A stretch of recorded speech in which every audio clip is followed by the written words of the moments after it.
Chapter 5 of Facing Your Fears is really a good one for us today. The Chapter 5 is called The Masks, and it's based on what do I use to keep people distancing from me by being several different things. And I'm going to go over the different masks you can have so that you can decide, do I do that or do I do other things? So we have the performer. The performer is someone who can act like the clown, the entertainer, the comic, the people that kind of be fake or put on that mask of not being totally themselves. That's the performer.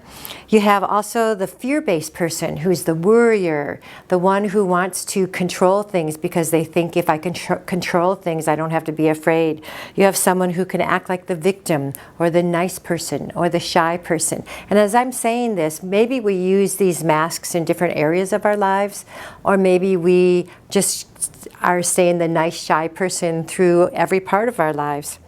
We also have people that can use substances like the alcoholic or drug addict or someone like that, gambler. But behind that is also the martyr, or someone who wants to feel like the victim that we talked about earlier. And in the last area, it's called the judgmental masks that we can use. Think about this one: the critic, the judgmental person, the person who acts superior, the person who really just focuses on themselves. Sometimes we call them narcissistic.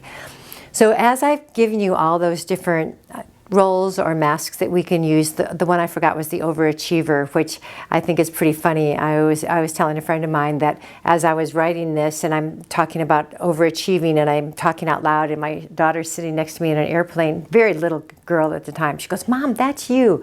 And I really realized, oh my goodness, I have taken on this role. Look at these roles and decide what's positive about them and what's negative about them. And the interesting part in the book, you work on this, the negative part is usually that it pushes people away. If you're with somebody who's too controlling, you'll take a step back.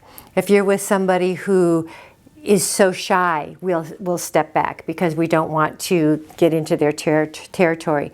If you're with somebody who's so busy that they never have time for you, you have to step back because they're so busy overachieving. As you look at those negative qualities that come with the mask, you may decide that there's a goal that you have to become more vulnerable, to become more real, to become more authentic so that people can get close.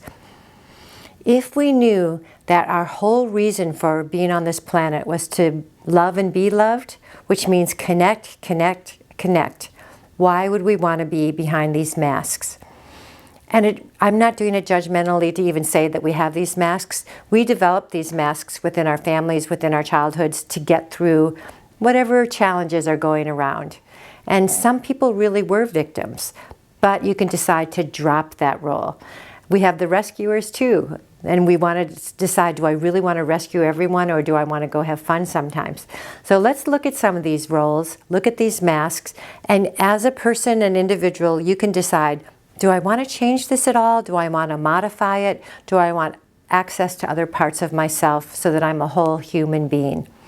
I hope that you'll take the time to go through all those different masks and go, okay, this one serves me. I want to be the entertainer, but maybe I want to also be real at times. So thank you for doing the masks. That's Chapter 5.